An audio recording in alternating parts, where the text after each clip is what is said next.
Marbled Biscotti, up next on Love What You Eat.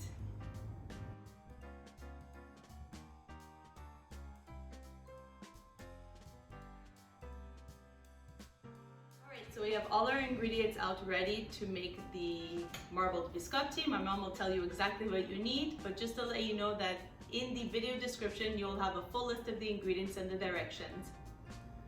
So we will need unsalted butter, room temperature, flour, baking powder, baking soda, a pinch of salt, vanilla extract, cocoa, eggs, and sugar. All right, let's put them all together and make our dough. Just with a hand mixer, and now we will not say anything else because this will be noisy, so we're gonna cut to the next thing we'll say. See you in a bit.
So there we have it. They have been wrapped in saran wrap, just flattened out to make the layering of it after it chilled easier.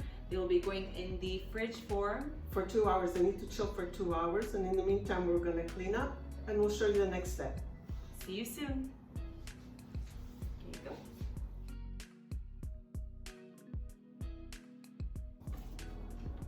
dough has chilled for 2 hours. Now it's ready to be assembled. Just lightly flour your working surface. So you'll be rolling this out? No, we're going to be cutting it in half. What we do, we cut this part in half, the chocolate part. Put that aside. And now we cut the white part, the vanilla part if you want. So I guess we'll be interlayering them. Exactly. That's right. We're going to put one on top of the other. I'll bring you guys in on a closer look to see exactly what she's doing.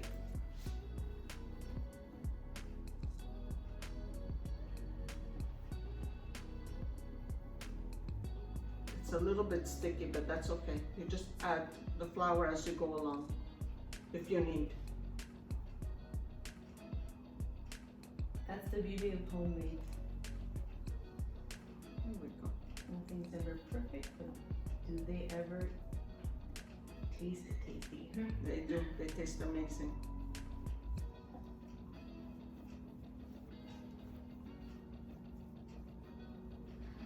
Just fold and fold. Maybe add some more flour as you go along if you need, as needed.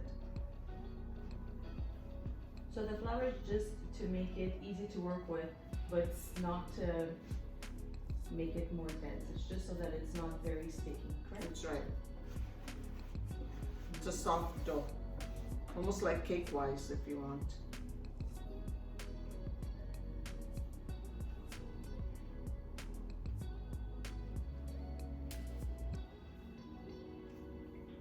Try to even it out as best as possible.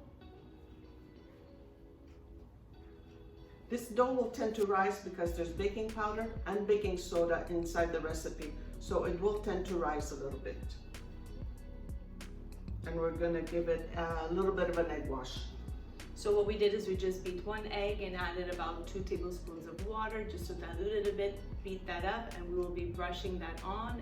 And this in the oven, what it does is it just gives a nice shine. So when you cut it, it just gives a little bit more of a glistening look to the cake biscottis, more or less. I'm not sure what my mom will call these cookies because this is an invention of her own. So what are you gonna call them? No, it's really, it's out there. We've done it before, but it's like a cake biscotti because there's no nuts inside. It's really tasty. I'm just gonna move this aside. Give her some room to prepare the second one. So we brought you in a closer look for the first one, and this one, as you'll see, it's quite simple. She's just flouring the surface board so that it doesn't stick so much and it's a little bit easier to work with her hands. And even if, like in the close-up previously, it breaks apart, it's okay, just put it back together again. That's the beauty of baking. It brings a beautiful marbling look to it, and no marbling loaf will be exactly the same. And that's what I love about these cookies too. It's just beautiful with the different color contrast and also the flavor profile that's being developed here. There you go. Yeah. So a couple of rolls, a couple of flips over, and just rolling it together will give you a little bit of that look. So many different ways to do a marbling look. Some people will layer them on top. Many different ways, as you wish. Play with it, have fun with it. We're just here to share recipes with you guys. Hopefully encourage you all to get into the kitchen and get to cooking, and trial and error gets you to kind of find new recipes or find new ways, and in the end just have fun with it and enjoy the baking as a little pastime. Trial and error makes you find success at the end. Yep. Whoops, there we go. These are beautiful cookies for platters. We had my nephew's confirmation a couple of weeks ago, and my mother made these, and she had a little cookie platter, and they were a hit. They're a perfect coffee biscotti. Just that I made them bigger. I made one big loaf.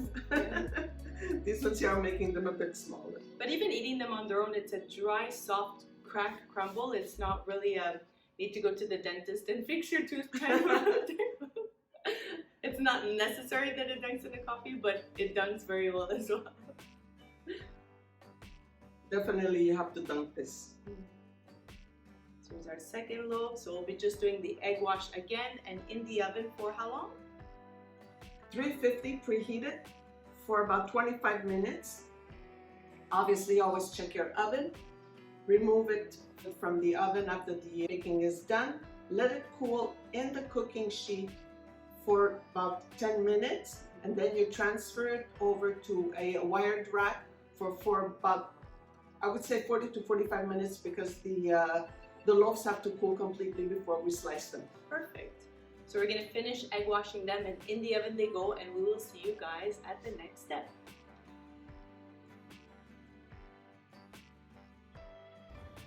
Okay, so the first baking is done, and the logs have been completely cooled. First about 10-15 minutes on a cooking sheet, and then on a wired rack for about a good 40 minutes, because they have to be completely cooled. And now we're gonna slice them, and about maybe like an inch thick, an inch and a half thick. I'm gonna lay them down on a wired rack, so like that the air goes out. I mean, circulates a little bit more, I guess, and that's correct. Not that's to have better. it burn. Yeah, Exactly. not to have it burn. You don't want, I mean, you could put it back on the cooking sheet, and after halfway through, maybe you could just turn your cookies to bake on the other side. And this is gonna go in the oven at 325 for about 30, I would say about 35 minutes, but as usual, take a peek. Perfect. So she's gonna go ahead and start to slice. It's really delicious. And you will feel, as you're cutting them, it feels like more like a cake batter. It is, yeah. It's very, very soft. On the outside, slightly dry just from cooling, but they are fully cooled, and it is like a marble, like a little bit more of a dense marble cake. And then when this goes in the oven and it bakes, it crisps up and turns into this beautiful dry biscotti type.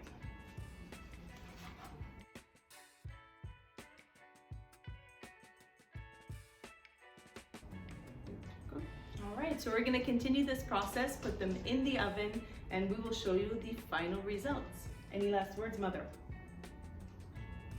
No, maybe we'll show you that we're going to be dunking them in warm milk and eating them. Maybe. See you guys soon.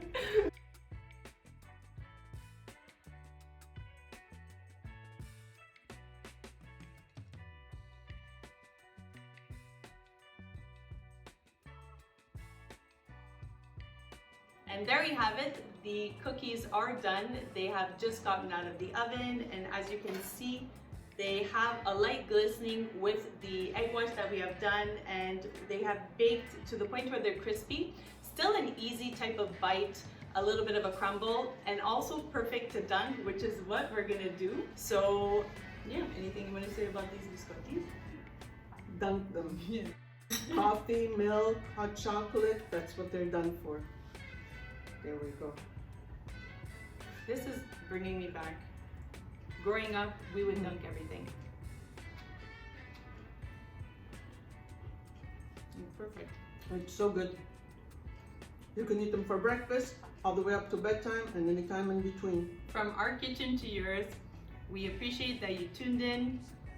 We hope that you try this recipe. And until next time, continue to love what you love eat. what you eat. Ciao, alla prossima. Bye.